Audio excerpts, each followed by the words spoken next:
अण्णा हजारे जेव्हा भ्रष्टाचाराविरुद्ध आंदोलन करत होते तेव्हा केंद्रातलं सरकार तेव्हाचं अण्णांकडून अशीच मुदत घेत होतं आणि तेव्हा अण्णा हजारे यांच्या उपोषणामागे भारतीय जनता पक्ष होता असा एक सार्वत्रिक गैरसमज होता. तसं मी आता आरोप कोणावरती करणार नाही, पण भ्रष्टाचार काय हटला नाही. उलट या सरकारच्या काळात तो जास्तच वाढलेला आहे देशात आणि राज्यात. पण जरांगे पाटलांचं उपोषण जे आहे हा एक वेगळा विषय आहे. संपूर्ण महाराष्ट्रातला मराठा समाज त्यांच्या मागे ठामपणे उभा आहे दिसत आहे. राजकारणातले काही मराठा नेते नसतील, पण सामान्य मराठा समाजाचा माणूस त्यांच्या मागे उभा आहे. गेल्या काही दिवसापासून त्याने जेव्हा नव्यानं उपोषण सुरू केलं त्यानंतर त्यांची प्रकृती सातत्यानं खालावत आहे आणि हे उपोषण त्यांच्या जीवावर बेतू शकतं हे स्पष्ट झाल्यावरती आमच्या सगळ्यांची भावना होती. उद्धव ठाकरे हे त्यांच्याशी स्वतः बोलले. श्रीमंत छत्रपती शाहू महाराज तिथे येऊन गेले, त्यांना भेटून गेले आणि सगळ्यांचंच म्हणणं होतं की आपण आपल्या प्रकृतीला आणि जीवाला सांभाळा. परवा सर्वपक्षीय बैठक झाली, त्यातून काही निष्पन्न झालं नाही. आंदोलन वाढत गेलं आहे, चिघळत गेलं. पेटवापेटवी सुरूच राहिली. आमदार मंत्री यांना गावबंदी कायम राहिली. अखेर काल सरकारच्या वतीनं जे शिष्टमंडळ गेलं त्यानंतर त्यांनी सरकारला जी मुदत दिलेली आहे पुन्हा 2 जानेवारीपर्यंत, त्यानंतर उपोषण मागे घेतलं. उपोषण जरी मागे घेतलं असलं तरी पेच कायम आहे. हे कोणी पडद्यामागे राजकारण करते का या सगळ्या आंदोलनाचं? तो एक संशोधनाचा विषय आहे. अजूनही सरकारकडून म्हणजे महाराष्ट्र सरकारकडून कुणबी प्रमाणपत्र देण्याची गोष्ट लावण्यासाठी त्यांना वेळ हवा आहे. पण मराठ्यांना आरक्षण देण्यासाठी म्हणून जी घटना दुरुस्ती करणं गरजेचं आहे त्यासाठी लोकसभेचं अधिवेशन बोलवून त्यात हा घटना दुरुस्तीचा प्रस्ताव ठेवावा लागेल आणि त्यासाठी भारतीय जनता पक्षाच्याच नेत्यांना पुढाकार घ्यावा लागेल. कारण मोदी हे प्रधानमंत्री आहेत, अमित शहा गृहमंत्री आहेत. याविषयी एकही भाजपचा नेता आणि महाराष्ट्राचे मुख्यमंत्री का बोलत नाहीत हा आमचा प्रश्न आहे. विशेष अधिवेशनामध्ये किंवा डिसेंबरला सुरू होणाऱ्या हिवाळी अधिवेशनामध्ये या संदर्भातला एखादा प्रस्ताव मोदींचं सरकार आणणार आहे का ह्याच्यावरती या महाराष्ट्राला आणि महाराष्ट्रातल्या सकल मराठा समाजाला उत्तर मिळायला हवं आहे. या भाजपचे काही छोटे मोठे टिल्ले पोपटलाल बोलत या विषयावरती बोलतात. जरांगे पाटलांचे प्राण जावेत अशी त्यांची भूमिका होती. सर्वपक्षीय नेत्यांनी आवाहन केलं आणि सरकारला वाटलं हे प्रकरण आपलं अंगलट येईल आणि अख्खा महाराष्ट्र त्यातून पेटेल म्हणून त्यांनी काल जरांगे पाटलांना आश्वासन दिलं आहे आणि सध्या तूर्त हे उपोषण थांबवलं आहे. पण महाराष्ट्राची परिस्थिती गंभीर आहे, अस्थिर आहे आणि महाराष्ट्र खतखततो. तर याबाबत राष्ट्रपती असेल, पंतप्रधान असेल यांना तुम्ही पत्र देणार का विशेष अधिवेशनासाठी आणि या संदर्भात तुम्ही जाणार का, भेटणार का? एक लक्षात घ्या, आम्ही वारंवार ही मागणी करतो ना, पत्र कशाला द्यायला हवं आहे? सरकारला कळत नाही.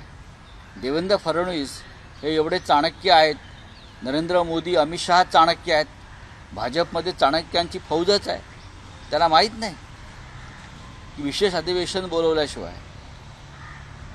किंवा येणाऱ्या अधिवेशनामध्ये हा प्रस्ताव आणल्याशिवाय हा विषय मार्गी लागणार नाही.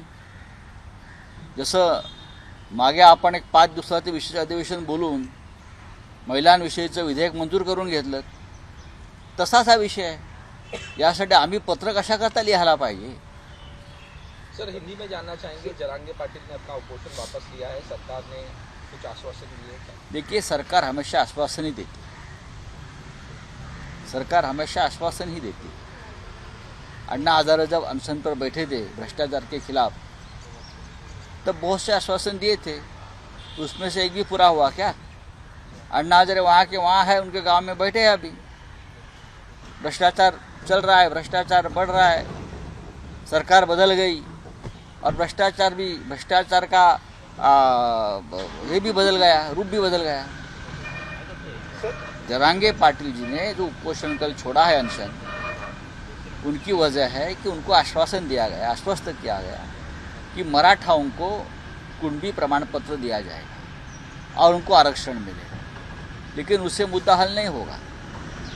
आपको अगर मराठाओं को आरक्षण देना है, ओबीसी या आदिवासी के आरक्षण को कोई भी धक्का न लगा के, तो आपको संशोधन करना होगा कॉन्स्टिट्यूशन में, और इसीलिए आपको लोकसभा में या पार्लियामेंट में एक प्रस्ताव लाना पड़ेगा। उस बारे में कोई बात नहीं कर रहे। सर, एक प्रश्न असा आहे की मुख्यमंत्री सांगतात की 2 जानेवारीची वेळ दिली आणि जरांगे पाटील सांगताय 24 डिसेंबरची वेळ दिली आहे। जरांगे पाटीलची राज्य सरकार दिशाभूल करत आहे का तारखेवरून? कोण?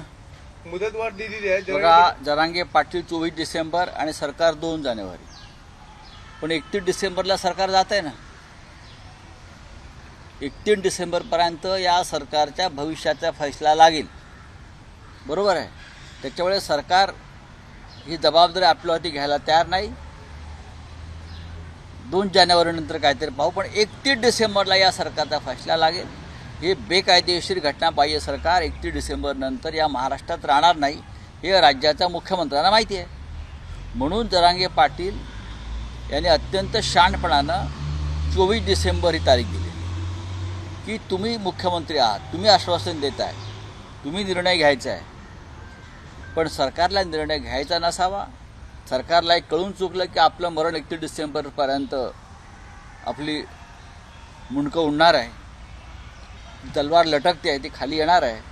त्याच्यामुळे जानेवारीपर्यंत त्यांनी ढकललेलं आहे। बाकी काय मला त्याच्यामध्ये तथ्य वाटत नाही। जरांगे पाटिल बोल रहे हैं 24 डिसेंबर की तारीख जरांगे पाटिल बोल रहे हैं और सरकार 2 जनवरी की बात कर रही है। बात ऐसी है, जरांगे पाटिल एक सीधे साधे इंसान है, वो राजनीति नहीं जानते। उनके समाज ने उनको नेतृत्व दिया है। बात ऐसी है कि 31 दिसंबर तक सुप्रीम कोर्ट ने महाराष्ट्र के विधानसभा के स्पीकर को जो टाइम लिमिट दिया है कि उससे पहले आपको निर्णय लेना पड़ेगा विधायक के डिस्क्वालिफिकेशन के बारे में, जिसमें मुख्यमंत्री है। 31 दिसंबर तक इस राज्य की सरकार नहीं रहेगी।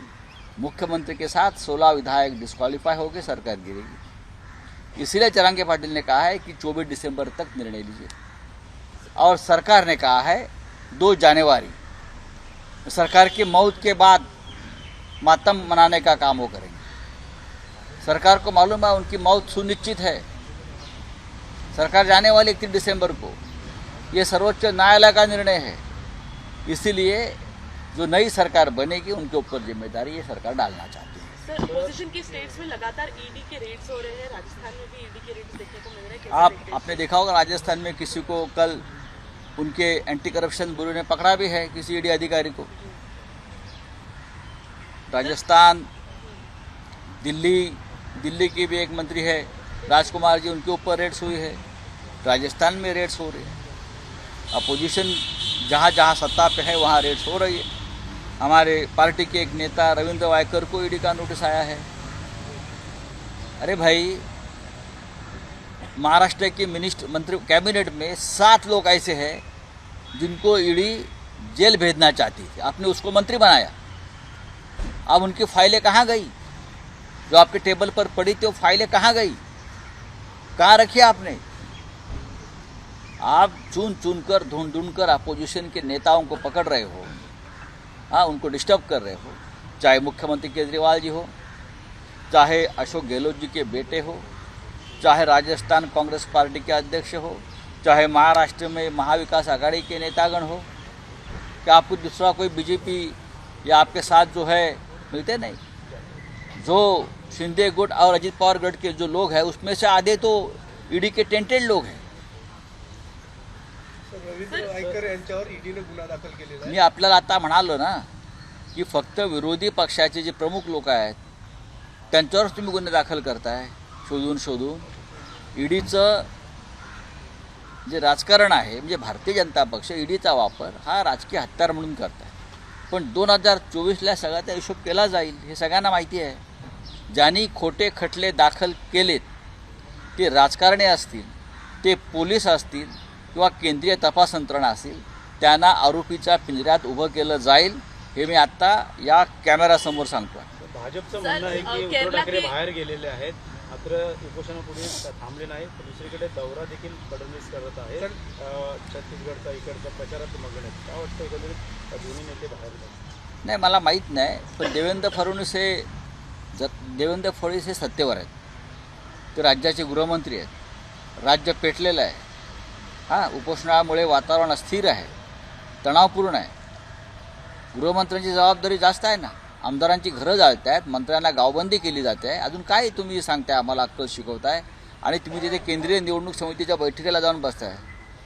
राज्य महत्त्वाचं आहे, जळणारं राज्य महत्त्वाचं आहे की तुमची केंद्रातली निवडणूक समितीची बैठक महत्त्वाची आहे? हे और भाजपचं केरला म्हणणं के आहे. एक नेता है एंटनी करके, उनको केरला पुलिस ने अरेस्ट किया है हेट क्राइम फैलाने के लिए। बीजेपी के नेता तो हैं। क्या गलत क्या उसमें?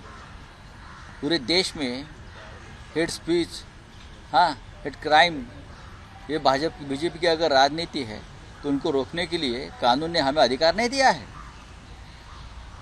सर, महुआ मोइत्रा कल एथिक्स कमेटी के सामने पेश हुई थी। उनका कहना है कि उनको इंडिसेंट पर्सनल सवाल एक पूछे गए। महिला से किस प्रकार से बात करनी चाहिए, एक महिला को कैसा सम्मान देना चाहिए, ये अगर जो पार्लियामेंट्रियंस है, जिनकी कमेटी बनती है, उनको पता नहीं है, तो मुझे लगता है ये स्क्रिप्ट पहले से बना है. एबीपी माझा, उघडा डोळे बघा नीट.